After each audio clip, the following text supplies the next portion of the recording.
என்ற எனது கூற்றை மையப்படுத்தி இந்த நூல் வெளிவருகின்றது.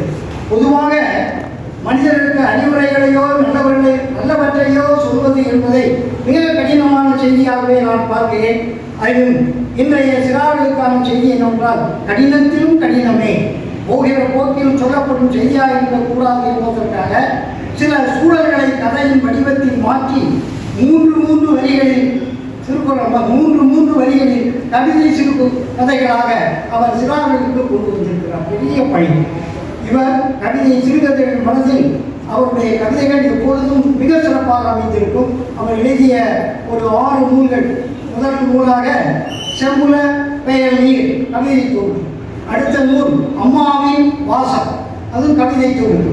மூன்றாவது சிறுகை அழாவிய கூழ் கவிதை தொகுப்பு. நிழல்தேடு மரங்கள் நான்காவது சிறுகதை தொகுப்பு. 5 நீங்களும் கிடைப்பீர்கள் நறுக்குகள். இயல்பானவர்களுக்கு மட்டும், அதுவும் நறுக்குகள் என்ற நூலை அவர்கள் 6 இதோடு சேர்த்து 7 நூல்களை எழுதிய தம்பி சக்திவேலாயுதம். அவர் வங்கியில் பணியாற்றுகின்ற அதிகாரி. ஆனால் வங்கியில் பணியாற்றினாலும் அவர்கள் பல்வேறு இலக்கிய அமைப்புகள், முற்போக்கு எழுத்தாளர்கள் சங்கம் என்ற பல்வேறு அமைப்புகளில் அவர்கள் கலந்து கொண்டு பேசக்கூடிய ஆற்றல் படைத்தவர்கள். பல்வேறு விருதுகள், ஒரு 50 விருதுகளுக்கு மேல் பெற்ற பெருந்தகை. அப்படிப்பட்டவர்கள் நமக்கு இங்கே வந்து பேசுவது ஒரு மகிழ்ச்சியாக இருக்கிறது. அவர்களை நான் அடிக்கடி சொல்வேன், தம்பி நீங்கள் இங்கே ஒரு மாதந்தோறும் ஒரு கூட்டத்தை நீங்கள் பேச வேண்டும் என்று அவருடைய அன்பு கட்டளை தயார் பண்ணி என்னுடைய ஐயா மருத்துவர் மகாலிங்க கொண்டிருக்கிறாங்க. அவங்கள சொல்லுவேன் அடிக்கடி அவங்க எப்படி எழுதிட்டு வராங்க, இவ்வளவு கருத்துக்களை உள்வாங்கி கொண்டு அதை ஊராக விரிவாக்கம் செய்வதற்கு அவர்கள் மாதந்தோறும் முதல் வாரம் ஐயா தான் பேசுகிறாங்க. அவர்கள் போல நீங்களும் பேச வேண்டும் என்று அவர்களை நான் பணிந்து கேட்டுக்கொண்டேன். அவர்களும் அதற்கு ஒப்புதல் தந்தார்கள். ஆகவே அவர்கள் ஒவ்வொரு மாதமும் வந்து இங்கே பேசுவதற்கு அவர்களை நான் அன்புடன் மீண்டும் வேண்டுகிறேன். அதற்கு பிறகு நான் வந்து 2 உரையாசிரியர்களுடைய உரையை மட்டும் சொல்லிவிட்டு என்னுடைய தலைமையுடைய நிறைவு செய்கிறேன். மாவட்ட சக்திவேலாயுதம் அவர்கள் யூனியன் பேங்க் ஆஃப் இந்தியாவில் இப்பொழுது பணியாற்றிக் கொண்டிருக்கின்ற சிறந்தகை. அவர்கள் எல்லா கூட்டங்களையும் வருவார். நல்ல உழைப்பாள், நல்லா உட்கார்ந்து படித்து அதை எழுதி அதை கோர்வையாக சொல்லக்கூடிய ஆற்றல் படைத்தவர் ஐயா அவர்கள். அதோடு தம்பி கவிஞர் சேஷா பிரபு அவர்கள், பாவலர் சேஷா பிரபு அவர்கள் வந்திருக்காங்க. அவர்களும் பல்வேறு இலக்கிய கூட்டம் நடந்து கொண்டு இந்த இலக்கியங்கள் நடைபெறக்கூடிய கருத்துக்களை எல்லாம் வெளியே கொண்டு வருவார். அப்படிப்பட்ட ஆற்றல் படைத்த தம்பி சேஷா பிரபு அவர்களை நான் வணங்கி வழிகின்றேன். இன்று ஐயா பேசுகின்ற அதிகாரம் 82வது அதிகாரம் தீ நட்பு.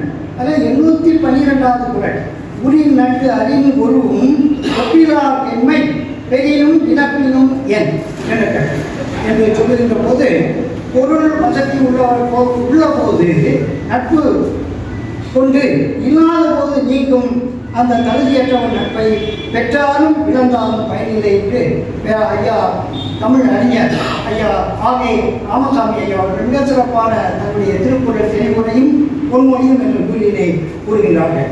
அவர்கள் சொல்கின்ற போது இப்படி பல்வேறு கருத்துக்களை சொல்கின்றார்கள். இன்னொரு தலைமையை நிறைவு செய்து கொண்டு தம்பி சக்தி வேலாயுதம் அவர்களை பேசுமாறு எல்லோரும் சார்பாக பணிவன்போடு வேண்டுகிறேன். நன்றி. தீதில் பராபரமான சித்தானந்த பெருமையை சிதை செய்து வேளாள இறைவனை வணங்கியும் யாமறிந்த புலவர்களே கம்பனை போல் வள்ளுவனை போல் இளங்கோவை போல் ஊதிகளில் யாங்களுமே பிறந்ததில்லை என்றானே எம் முப்பாட்டன் பாரதி அவனை வணங்கியும் இந்த அவையில் தலைமை பொறுப்பேற்றிருக்கும் ஐயா வை ராமசாமி ஐயா அவர்களை வணங்கியும் அன்பு ஐயா வளநரசு ஐயா அவர்களை வணங்கியும் ஆண்டோர் பெருமக்கள் சான்றோர் பெருமக்கள் அனைவரையும் வணங்கியும் நீலத் திரைக்கடல் ஓரத்தில் நித்தம் தவம் செய்யும் குமரி எல்லையில் மேலத்திற்கு அறம் பொருள் இன்பம் என்ற வாழ்க்கையை வகுத்தளித்த வள்ளுவ பெருமானை வணங்கியும் நம் இனிய வாழ்விற்கு அறம் பொருள் இன்பத்தை வகுத்தளித்த தமிழில் இரட்டையடிப்பாறை நான் திருக்குறளை மனதில் ஏற்றி நடப்பவருக்கு நிச்சயம் வாழ்வு இனிக்கும் சிறக்கும் சிரிக்கும். திருக்குறள் இதுவரை 80க்கும் மேற்பட்ட மொழிகளில் மொழிபெயர்க்கப்பட்டுள்ளது. இது அதன் உலகளாவிய செல்வாக்கை நமக்கு எடுத்து இயம்புகிறது. 1330 குறள்கள், 9310 சீர்கள், 14000 சொற்கள், திருக்குறளில் 42194 எழுத்துக்கள் இடம்பெற்றுள்ளது. திரு என்பது தமிழில் மரியாதையையும் மேன்மையை குறிக்கும் ஒரு உயர் சொல். ஆம், நம் உயிர் சொல்.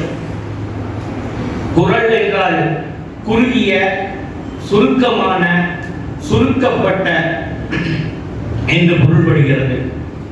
தொல்காப்பியம் கூறும் இரு பாவகைகளான குறுவெண்பாட்டு மற்றும் நெடுவெண்பாட்டு ஆகியவற்றில் குறுவெண்பாட்டுதான் சுருங்கி குறள் பாட்டு என்றாகி பின்னர் குறள் என்றானது.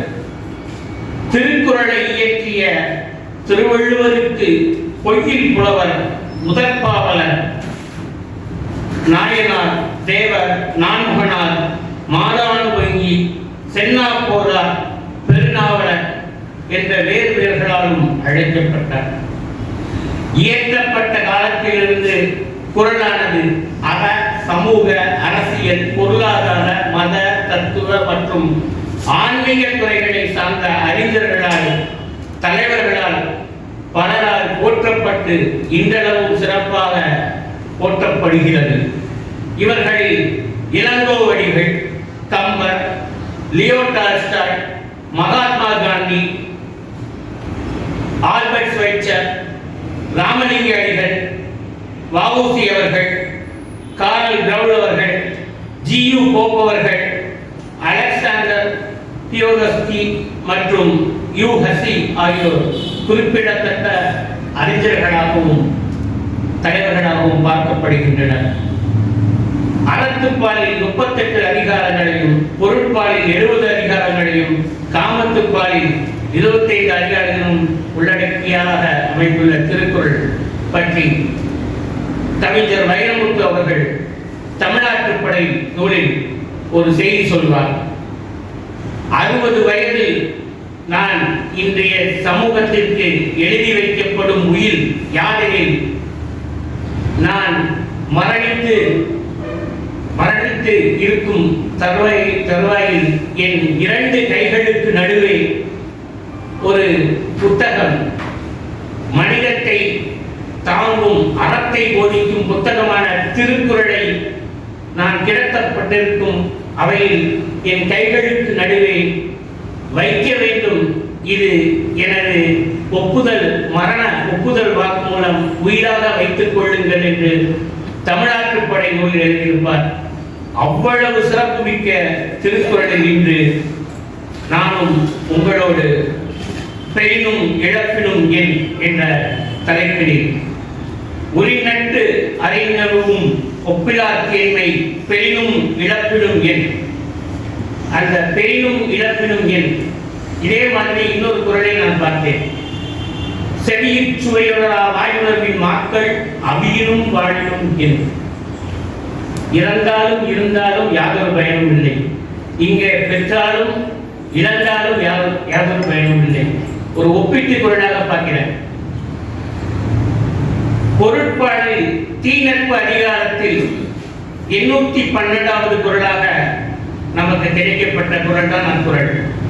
நட்புக்கென்று தனி இயல் அமைத்து நட்புக்கு பெருமை சேர்த்துள்ளார் நம்முடைய திருவள்ளுவர் பெருந்தகை. பெற்றாலும் இறந்தாலும் என்ன பயன்? என்ன பயன்? தன் நலத்தில் நம் நலத்தில் காணும் முகம், தன்னலத்தில் நம் நலத்தில் காணும் முகம், நடிக்கும் குணம், நடிக்கும் குணம், நயவஞ்சக மனம், நட்பாய் வீசும் வலை, நட்பாய் வீசும் வலை, வாழ்வுக்கு அது வைக்கும் உலை, வாழ்வுக்கு அது வைக்கும் உலை, மாட்டிக்கொள்ளும் நாம் என்றுமே தற்சிலை, மாட்டிக்கொள்ளும் நாம் என்றுமே தற்சிலை. தேவைக்கு பயன்படுத்தி தேவை முடிந்தவுடன் தேவையற்ற பொருள் போல தூக்கி எறியும், இல்லை இல்லை தூக்கி போடும் நட்பானது இருந்தால் என்ன, பெற்றால் என்ன, இழந்தால் என்ன? அதைத்தான் வள்ளுவர் மிகச் சிறப்பாக பெரினும் இழப்பினும் என்கின்ற குரட்பாவின் மூலம் நமக்கு வலியுறுத்துகிறார். மகிழ்ச்சியில் ஒன்றி கிடப்பதும் துன்பத்தில் தள்ளி நிற்பதும் தான் நட்பா? யோசிப்போம். நிச்சயம் இல்லை. பலனை எதிர்பார்த்து மட்டுமே பழகுவதா நட்பு? அதுவும் நிச்சயம் இல்லை. சிந்தித்து பார்த்தால் நிச்சயம் அது கூடா நட்பாக இருக்கலாம். இல்லை, கண்டிப்பாக அது தீ நட்பாகத்தான் இருக்க முடியும். பொருளுக்காக காதலி போல் நடிக்கும் வேசியும், திருட்டிற்காக நல்லவர் போல் நடிக்கும் கள்வனும், லாபத்திற்காக நண்பனாக நடிக்கும் உத்தமனும். வள்ளுவர் பார்வையை எப்படி கண்படுறாங்க? எல்லாரும் உள்ளத்தால் சமமே, எம் பார்வை சமமே.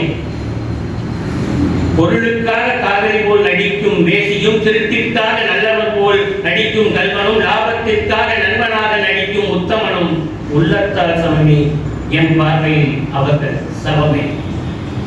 நாம் இவரோடு பழகினால் என்ன கிடைக்கும் என அளவு கொண்டு நட்புக்கரம் நீட்டுவோரையும் வள்ளுவர் சாடுகிறார். இவர்கள் பரத்தையாருக்கும் திருடருக்கும் சமமானவர் என்று சாட்டையடி கொடுக்கிறார்.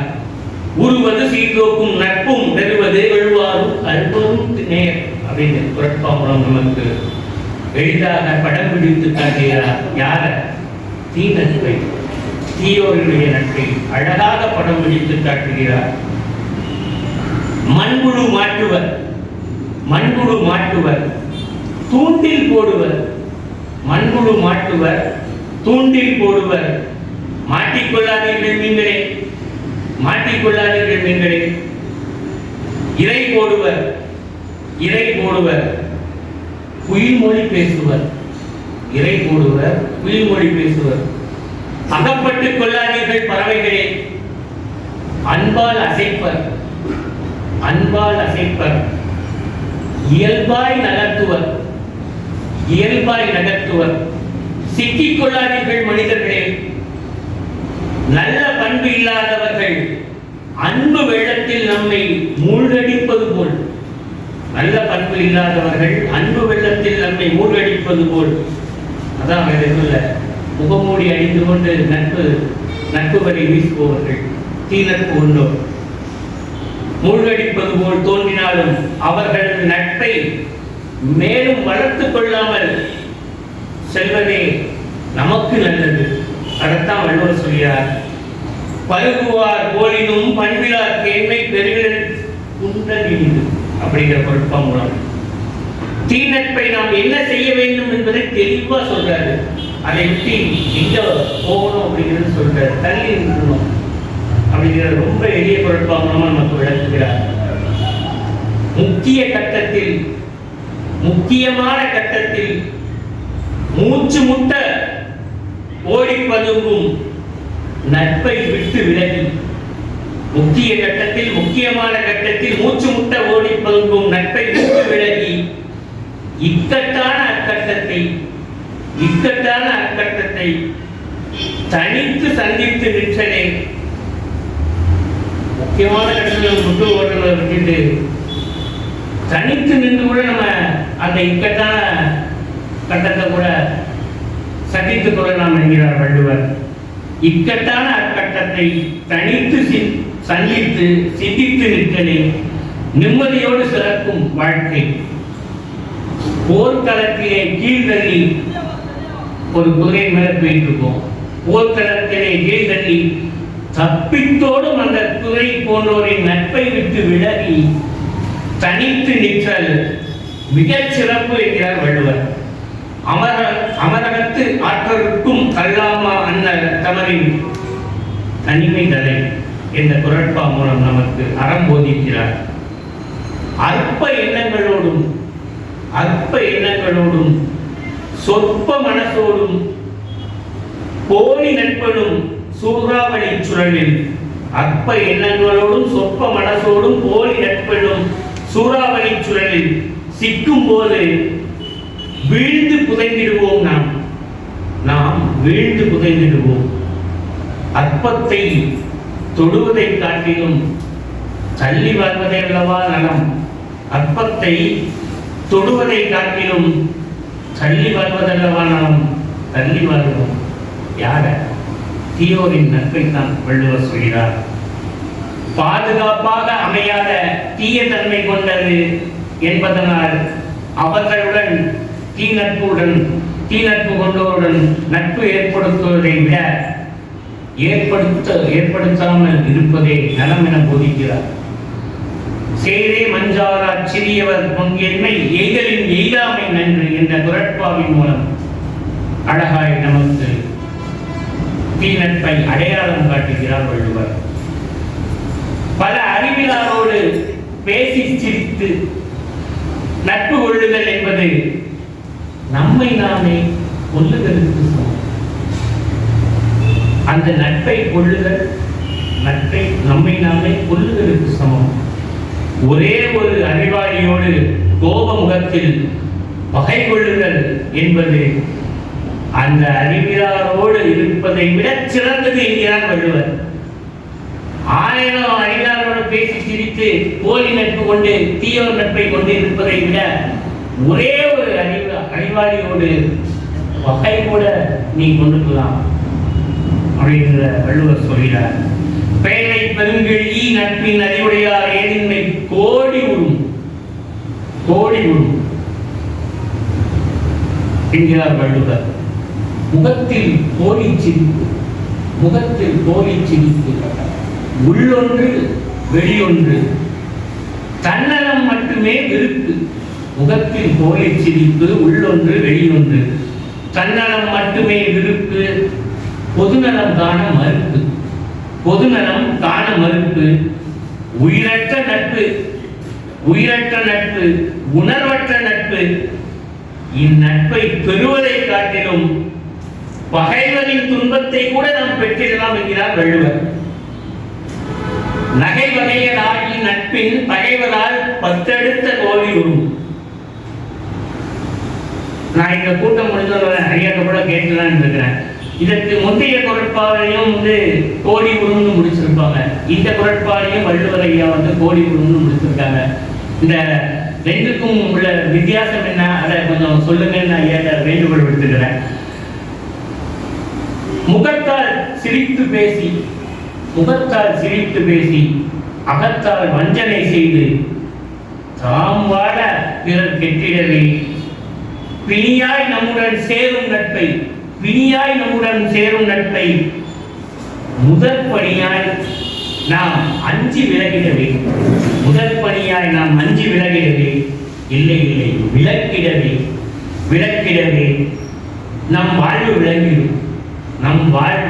விளங்கிடும், வாழ்வு வென்றிடும், வாழ்வு வாழ்வாகவே ஆகிவிடும்.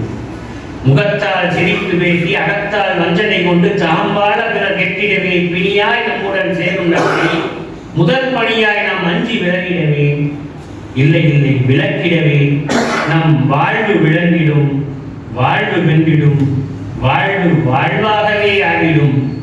இதைத்தான் வள்ளுவர் முகத்தின் இனிய நகா அகத்தின் வஞ்சலை அஞ்சப்படும் என்ற குரட்பாவின் மூலம் நமக்கு விளக்குகிறார். நட்பை வகைப்படுத்தும் போது நல்லட்பு தீநட்பு என்று நாம் வகைப்படுத்தி பேசிக்கொள்கிறோம், வாழ்ந்து கொள்கிறோம். இன்றைய சூழலில் அவ்வாறு இருந்தால் மட்டுமே நாம் நட்போடு வாழ்வை கழிக்க முடியும். முன்னொன்று பேசி பாராட்டி பின்னொன்று திட்டி தீர்த்து தனியில் பெருமை பேசி இனிமையாய் கொண்டாடி பொதுவில் சிறுமை பேசி கடுமையாய் பழித்து நடித்து பழகும் நட்பினை தள்ளி நிற்பதும் தள்ளியே வைப்பதும் மனதின் பெரும்பணி. மனதின் மிக பெரும்பணி. முன்னொன்று பேசி பாராட்டி பின்னொன்று திட்டி தீர்த்து தனிமையில் பெருமை பேசி இனிமையாய் கொண்டாடி பொதுவில் சிறுமை பேசி கடுமையாய் படித்து நடிக்கும் பழகும் நட்பினை தள்ளி நிற்பதும் தள்ளியே வைப்பதும் மனதின் பெரும்பணி இதைத்தான் வள்ளுவர் எனைத்தும் குறுகுதல் ஓம்பல் மனைக்கெழுகி மண்ணில் வழிப்பார் தொடர்பு என்ற குரட்பாவின் மூலம் நமக்கு அறம் போதிக்கிறார். முன்னாடி ஒன்று பேசிட்டு பின்னாடி ஒன்று பேசிட்டு முன்னாடி சிரிச்சு பேசிட்டு முன்னாடி பாராட்டிட்டு பின்னாடி போய் திட்டி தீர்த்து எத்தனை முகங்களை நாம் கண்டுகொண்டிருக்கிறோம், எத்தனை முகங்களை நாம் கண்டுகொண்டிருக்கிறோம். நட்புகளை யோசித்து பாருங்கள். முகமூடிகளோடு இங்கு நடக்கும் முகங்களே இங்கு ஏராளம். எது முகம் எது முகமூடி என்பதை தெரியாத சூழலில் தான் இன்று வாழ்ந்து கொண்டிருக்கிறோம். இதை அப்போதே முகமூடி மனிதர்களை விட்டு விலக வேண்டும், தள்ளி நிற்க வேண்டும் என்று அழகாய் அறம் போதித்திருக்கிறார் வள்ளுவர் பெருந்தகை. நல்ல நட்பை பெறுவதற்கு முன்னாராய்தல் மிக அவசியம் என்கிறார். இல்லையெனில் தீ நட்பு நம்மோடு எளிதாய் சேர்ந்துவிடும் என்கிறார். நற்குணங்கள் என்னென்ன, நற்செயல்கள் என்னென்ன, நற்பாதைகள் என்னென்ன, அவருடைய நட்புகள் என்னென்ன, சிந்தித்து சேர்ந்தால் இல்லை இல்லை இல்லை இல்லை ஆராய்ந்து சேர்ந்தால் வளமான ஆறாகுமே நட்பு, வளமான ஆறாகுமே நட்பு. இல்லையெனில் வற்றி, இல்லையெனில் வற்றி ஓடையாகி சாக்கடையாகி நம்மையும் துர்நாற்றமாக்கும். எண்ணத்து தீநட்பு, எண்ணத்து தீநட்பு. நற்செயல்கள் என்ன, நற்குணங்கள் என்ன, நற்பாதைகள் என்ன, அவர் நட்புகள் என்னென்ன, அவர் சொற்கள் என்னென்ன, சிந்தித்து சேர்ந்தால் இல்லை இல்லை சிந்தித்து ஆராய்ந்து சேர்ந்தால் வளமாக ஆறாகும் நட்பு. இல்லையெனில் ஓடையாகி சாக்கடையாகி குறுகி நம்மையும் துர்நாற்றமாக்கும் தீ நட்பு. இதைத்தான் வள்ளுவர் குணமும் குடிமையும் குற்றமும் குன்றா எனும் அதுங்கியாக்க நட்பு என்ற குரட்பாவில் நமக்கு தெளிவுபடுத்துகிறார். குணம் என்ன, குடிபிறப்பு எத்தகையது, குற்றங்கள் யாவை, குறையாத இயல்புகள் எவை என்று அனைத்தையும் அறிந்தே ஒருவருடன் நட்பு கொள்ள வேண்டும் என்று நட்பு கொள்ளும் முன் நம்மை ஆராயச் சொல்கிறார் வள்ளுவர். நண்பனின் இன்பத்தில் பங்கு போட்டு, நண்பனின் இன்பத்தில் பங்கு போட்டு நண்பனின் துன்பத்தில் விலகி போனால் அது நட்பா? அது நட்பாகுமா? இல்லை அது தீ நட்பா? இல்லை இல்லை அது கூடா நட்பா? நண்பனின் துன்பத்தில் கலந்து கொண்டு நண்பனின் இன்பத்தில் பின்னின்று கொண்டு வாழும் நட்பு நல் நட்பு. முடிவெடுத்துக் கொள்ளுங்கள் நண்பர்களே. யார் வேண்டும் எவர் வேண்டும் என்று பலம் எதிர்பார்த்து நட்பு கொள்ளும் நட்பை நம்மோடு இருக்க வேண்டுமா? யோசித்து பாருங்கள் நண்பர்களே. ஆடை நழுவும் தருணத்தில் கை தாங்கி பிடிக்கிறது. ஆடை நழுவும் தருணத்தில் கை தாங்கி பிடிக்கிறது. அது நம்மை காப்பது போல. அந்த நடுவர் நேரத்தில் கை எப்படி தாங்கி பிடிக்கின்றதோ அது நல்லா பார்த்தீங்கன்னா அது மூளையோட செயல்பாடு அனிச்சை செய்யலாம் கூட நமக்கு தெரியாது. ஆடை நடுவது உடனடியாக கை போகுது, மூளை அறிவுறுத்துவது, கை போய் தாங்கி பிடிக்கிறது. அப்படி நட்பு வேண்டும். துன்பம் தழுவும் காலத்தில் நம்மை காக்கும் நல்லோர் நட்பை கரம் பிடிக்க வேண்டும் என்கிறார் வள்ளுவர். அதைத்தான் நட்பதிகாரத்தில் உடுக்க இறந்தவன் கை போலே ஆங்கே இடுக்கன் களைவதாம் நட்பு என்று சொல்கிறார். நிச்சயம் அத்தகைய நட்பு நமக்கு இருக்கும். நாம் நட்பாராய்ந்தால் அத்தகைய நட்பை நாம் இன்றும் பாராட்டிக் கொண்டுதான் இருப்போம். சொல்லொன்று செயலொன்று. தம் பயனுக்காக தம் செயலுக்காக நட்பு கொண்டு நாணயமாய் நடிக்கும். நட்பு கொண்டு நாணயமாய் நடிக்கும் பசுத்தோல் போர்த்திய புலிகள். பசுத்தோல் போர்த்திய புலிகள் நம் கனவில் நடமாடினால் கூட நமக்கு என்னவா? மிகப்பெரிய துன்பமாம். சொல்லொன்று செயலொன்று என்று இருந்து தம் பயனுக்காக தம் செயலுக்காக நட்பு கொண்டு நாணயமாய் நடிக்கும் பசுத்தோல் போர்த்திய புலிகள் நம் கனவில் வந்தால் கூட, நம் கனவில் நடமாடினால் கூட நமக்கே பெருந்துன்பம் என்கிறார் வள்ளுவர். அது நமக்கே தோல்வி என்கிறார். அதனாலே துன்பத்தை தரும் சுயநல முகமூடி நட்புகளை நாம் அடையாளம் கண்டுவிட்டால் ஓடிடுவோம் தெரித்து, ஓடிடுவோம் தெரித்து, அகன்றிடுவோம் வெறுத்து, இதுவே என் கருத்து. ஓடிடுவோம் தெரித்து, அகன்றிடுவோம் வெறுத்து, இதுவே என் கருத்து. இதைத்தான் வள்ளுவர் கனவிலும் இன்னாது மண்ணோ வினைவேறு சொல்வேறு வட்டார் வழங்கு என்ற குரட்பாவின் மூலம் நமக்கு உணர்த்துகிறார். நான் தற்போது வெளியிட்டிருக்கும் ஒரு துளி அறம் என்ற நூலில் கூட நட்புக்காக சில கதைகளை அரங்கேற்றி இருக்கிறேன். அதில் ஒரு கதை வரும். 3 நண்பர்கள் இருப்பார்கள். மூவரும் வெவ்வேறு பணிகளில் ஈடுபடுபவர்கள். ஒருவர் மெல்லிய பணியை செய்யக்கூடியவர், இன்னொருவர் கடின உழைப்பாளி, இன்னொருவர் மெல்லிய பணியையும் கடினப்பணியும் இணைந்தே சூழலுக்கு ஏற்ப பணியாற்றக்கூடியவர். மெல்லிய பணியாளரிடம் கடின உழைப்பாளி போய் கேட்பார், நீங்கள் எப்படி உழைத்துக் கொண்டிருக்கிறீர்கள் என்று. அதே போல் மெல்லிய பணியாளரும் அந்த கடின உழைப்பாளியும் சென்று அந்த மெல்லிய கடின சூழலுக்கேற்கும் உழைக்கும் அந்த உழைப்பாளியிடம் போய் கேட்பார்கள், நீங்கள் எப்படி சூழலுக்கு வேலை செய்து கொண்டிருக்கிறீர்கள். அந்த கதையில் ஒரு செய்தி வரும். காக்கை கூடு கட்டி கொண்டிருக்கிறது. அந்த கூடுகளில் காக்கை மட்டும் வாழ்வதில்லை, குயில் இணைந்து வாழும். குயில் தன் முட்டைகளை அடையாக்கும், அங்கே குயில் குஞ்சுகளும் வளரும். காக்கை இடையேட சென்ற காலத்தில் குயில் சென்று அங்கே உட்கார்ந்து கொள்ளும், குயில் தன் கூட்டுத்தினை பழக்கிக் கொள்ளும். அந்த போல செயல்களை செய்து கொண்டிருக்கும். ஆனால் இதற்காக காக்கை தன்னுடைய கூடு கட்டும் திறனையோ கூடுகளையோ மாற்றுவதில்லை. அது அதன் பணியை தொடர்ந்து செய்து கொண்டிருக்கும். அதுபோல உங்களுடைய பணியை நீங்கள் நண்பர்களாகி நீங்கள் சிரமெடுத்து செல்கிறீர்கள், சிறப்பாய் செய்து கொள்ளுங்கள். அப்போதுதான் உங்கள் வாழ்க்கை திறம்படும் என்று அந்த காக்கைக்கும் கீழுக்குமான ஒரு சிறு அந்த நிகழ்வை படம்பிடித்து காட்டுவதாக அந்த கதையை அமைத்திருக்கிறேன். அதுபோலத்தான் நண்பர்கள் ஒவ்வொருவருக்கும் அமைய வேண்டும். அந்த நண்பர்களின் செயல்களை நாம் பகிர்ந்து கொள்ள வேண்டும்.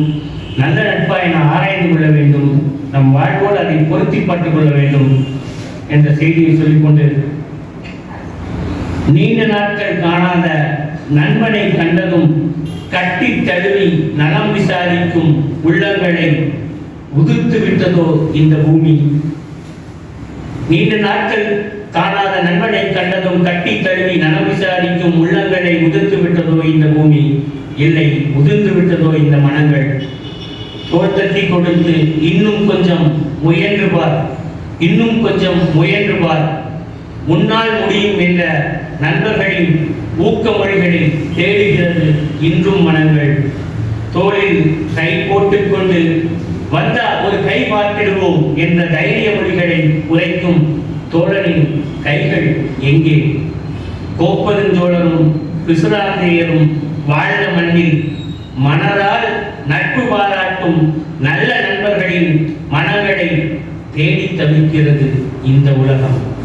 உடலை விட்டு உடுக்கை இழந்த போது தாங்கி பிடிக்கும் நட்பின் கைகளை மட்டும் இன்னும் இன்றும் இழக்கவில்லை நாம். நட்பு இருக்கிறது, நட்பு இருக்கிறது. பரிணாம வளர்ச்சியில் பரிதாபம் அடையவில்லை நம் நட்புகள்.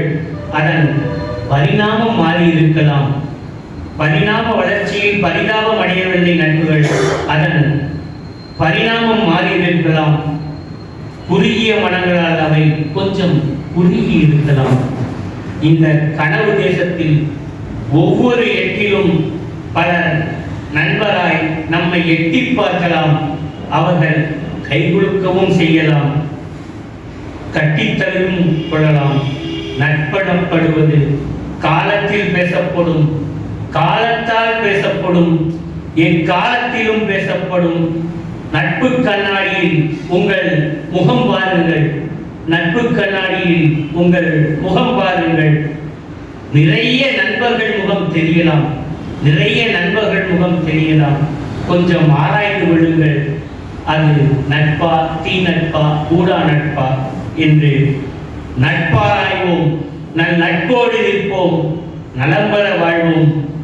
தீ நட்பை தீயிட்டு அழிப்போம், தீ நட்பை தீயிட்டு அழிப்போம், தீர்த்து கட்டுவோம். கூடா நட்பை கூர்ந்து நோக்குவோம், கூடா நட்பை கொஞ்சம் கூர்ந்து நோக்குவோம், கூண்டோடு அழிப்போம் என சொல்லி நட்புக்கு இலக்கணமாய் தெரியும் என் அன்பு நண்பர்களுக்கு இந்த பேச்சை சமர்ப்பித்துக் கொண்டு இவ்வளவு காலம் என்னுடைய பேச்சை ஏற்று எனக்கு ஊக்கம் அளித்துக் கொண்டிருக்கும் ஒவ்வொருவருக்கும் நன்றி கூறி விடைபெற்று செல்கிறேன். நன்றி, வணக்கம்.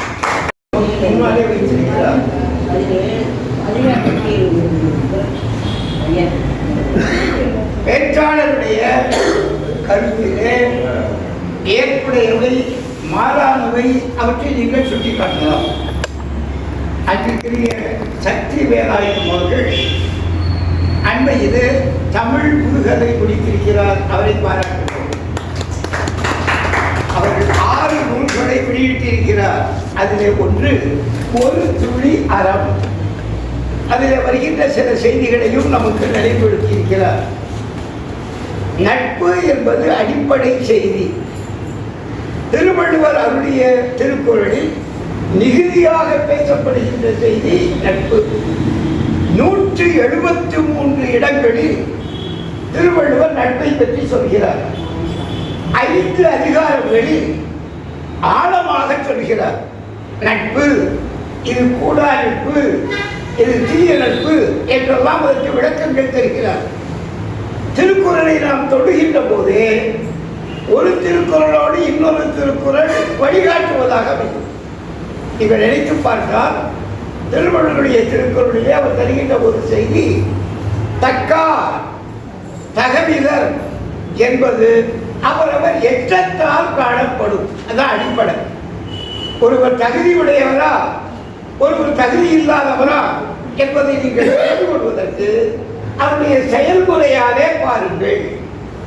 நட்பை நாம் கொள்ளுகின்ற போதே நாம் கவனமாக கொள்ள வேண்டும். அழகாக சொல்லுவார்கள், எல்லோரோடும் பழகுகிறோம், பழகுகின்ற எல்லாரும் நண்பர்கள் இல்லை. ஊரில் ஒருவரே தோழன் என்று சொல்கிறார் திருவள்ளுவர். நம்முடைய வழக்கில் இருக்கின்ற ஒரு செய்தி, ஒருவரைத்தான் உயிர் நண்பராக கொள்கிறார்கள். இந்த நண்பரை சொல்கின்ற போது போன வாரம் குறிப்பிட்டதை போல நட்பு என்ற சொல்லை பயன்படுத்துகின்ற திருவள்ளுவர் கேள்மை என்ற சொல்லையும் பயன்படுத்துகிறார். இந்த கேள்மை என்பது 31 இடங்களிலே அவர் பயன்படுத்துகிறார். இந்த கேள்மை என்றால் உறவு என்ற ஒரு பொருளையும் தரும். திருவள்ளுவர் சொல்கின்ற போது நண்பர், உறவினர் என்றெல்லாம் தொடர்படுத்தி பார்க்கின்ற போது யார் நமக்கு நீடித்த நல்ல நிலைகளிலே பயன் தருகிறார்கள். அவருடைய பண்பாடே எப்படி சொல்கிறார், இடுக்கண் களைவதுதான் நட்பு. நம்முடைய துன்பத்தை துடைக்கின்றவர்களாக இருந்தால் அவர்கள் உயர்ந்த நண்பர்கள். அவர்கள் குறிப்பிட்டு காட்டியது போல ஒரு கேள்வியையும் கேட்டார். முன்னாலே வருகின்ற அவர்கள் 188வது குறளை பற்றி நமக்கு சொல்கின்ற போது இந்திய குறட்பாவிலே பருகுவார் போரினும் அந்த நட்பு இருக்கிறது, அந்த நட்பு எப்படிப்பட்டது என்று கேட்கின்ற போது அது வேண்டாம். பருகுவார் போரினும் இனிய நிலையில இருந்தாலும் அது பண்பிலார் கேள்வி என்று அவரே சொல்லிவிடுகிறார். பண்புடையவருடைய கேள்வி இல்லை. ஆகவே அவர்கள் இனிக்க இனிக்க பேசினாலும் கூட நம்முடைய உள்ளத்தை உயர்த்துகின்ற வகையிலே நமக்கு உதவுவோரம் பேசினாலும் கூட அதை தவிர்த்து விடலாம் என்று தெளிவுபடுத்துகிறார். ஒரு ஒன்றை நாம் சொல்லி முடிக்கின்ற திருக்குறளிலே வருகின்ற இந்த செய்திகளை எண்ணி பார்க்கின்ற போது திருவள்ளுவர் தெளிவுபடுத்துகின்ற ஒன்று, நட்பு என்பது நாம் நாள்தோறும் பலரோடு பழகுகின்ற போது ஆழமாக தெரிந்து ஒருவருக்கொருவர் உதவுவதாக அமைந்தால் அதுவே உயரிய நட்பு என்கின்ற செய்தியை சொல்லி நிறைவு செய்கிறோம். மேலும் விளக்கங்கள் கேட்டால் கேட்கலாம். ஐயா, கேள்வி கேட்டார். கோடி ஏற்கனவே சொல்லிட்டு போல வருபவர்கள் போலிகள். முதல்ல வரவேற்று பேசுகின்ற போதே பிரம்மசிங்கர்கள் சுட்டி காட்டினார்கள், இவர்கள் போலிகள், இவர்கள் போல வருபவருடைய தவிர உண்மையானவர் அல்ல. ஓமைகளையும் கூட ஓமை போலி என்று தொல்காப்பியத்திலே நாம் பார்ப்போம். ஓமை போல வருவது அது உதவுவதாக. இங்கே வேறு வகையாக போலி என்றால் தள்ளிவிடலாம். கோடி பெரிய கோடி பெரிய கோடி உரு- கோடி உரு- கோடி கோடி ரெண்டு வரல. கோடி உருங்கிறதுக்கு சொல்றீங்களா கோடியை சொல்றீங்களா கோடி எப்படி? ரெண்டு 11 812 அந்த ரெண்டு 16,817 கோடி உருவங்கள் கோடி உருங்கிறது என்ன கேள்வி அவர் சந்தேகத்திற்கு சொன்னாரு. முதல் முறையில கோடி பண்ணி 10 கோடி வரும். 10 கோடி அதாவது வளர்த்து சென்றாங்களா எண்ணிக்கை நிலையில சொல்லும்போது பொதுவாக கோடின்னு சொல்லிட்டு கோடி என்றாலே 8 இலக்க 7 சரிதானா? அது முதல்ல எண்ணி பார்க்கும் போது அதுதான் நிலை போல நினைத்தோம். கோடி கோடி என்பது கடைசி என்பது போல நினைக்கிறோம். அதிலேயே 10 கோடி 100 கோடி அழைத்து கொண்டே போகிறோம் சரிதானா? இந்த கோடி உரும் என்பதை விட மிகப்பெரிய நிலையில 10 கோடி உரும்னா நீதியாக அவ்வளவு. இதெல்லாம் கீழே சக்தி வேலாயுதம் சார் ரொம்ப நல்லா பேசினாங்க. எல்லாத்தையுமே கவிதையிலே சொல்லிட்டாங்க. ஒரு குறளுக்கு மட்டும் இல்ல, அந்த அதிகாரத்துல இருந்த தீ நட்பு, அந்த அதிகாரத்துல உள்ள குறளை எல்லாத்துக்குமே விளக்கம் சொல்லிட்டாங்கன்னு நினைக்கிறேன். ஆனா போன வாரம் நம்மளுக்கு நட்பை பத்தி பேசினாங்க. அந்த வான அந்த அம்மா, நான் போன வாரத்தை வச்சேன், இந்த வாரம்னு நினைக்கிறேன். என்ன நினைக்கிறேன்னா, நட்புக்கு ஏன் 5 அதிகாரம் நட்புக்கு அப்படிதான். அப்படின்னா நம்ம நட்புக்கு ரொம்ப முக்கியத்துவம் கொடுக்கணும். ஏன்னா நம்ம அதுலதான் ஏன் ரொம்ப வருத்தப்படுவோம். உறவினர்களை கூட ஒரு வகையில நம்ம அதை பத்தி நினைக்க மாட்டோம் அப்படின்னு நினைக்கிறேன். அதனால வள்ளுவர் அந்த உறவுக்கு ரொம்ப நம்ம கவனமா, ஏன்னா வள்ளுவரோட வேலையே நம்ம ஒரு மனிதனா பிறந்து நம்ம இப்ப நினைச்சு பார்க்கிறோம். அந்த ஒவ்வொரு குறளும் நம்மள ஒவ்வொரு நாளும் அப்படி செம்மைப்படுத்திக்கிட்டு இருக்கு. அப்ப அந்த நட்புக்கு அவ்வளவு முக்கியத்துவம் கொடுக்குறாங்க. தீ நட்பு, கூட நட்பு, நட்பு ஆராய்தல் நட்பு அப்படின்னு. அப்ப இன்னைக்கு தீ நட்பு, இதுக்கு நம்ம சாக்ரட்டிஸுக்கு விஷம் கொடுத்தாங்க. விஷம் கொடுத்து அவர் இறந்து போயிடுறாரு. ஆனா கூடவே இருந்தவங்க தான் அவருக்கு விஷம் கொடுத்தாங்க. அப்படிதானே? கூட நண்பர் மாதிரி இருந்த மெலிட்டஸ் இவங்க தான் அவரோட செயல்பாடுகள் எல்லாம், அவரோட நண்பர் பழகிட்டாங்க, நிறைய விஷயங்களை அவங்கள்ட்ட ஷேர் பண்ணியிருப்பாரு. அப்ப இந்த மாதிரி வாழ்க்கையில நம்ம நிறைய இடத்துல அப்படியே குழி தோண்டி நம்மளை புதைச்சிருவாங்க.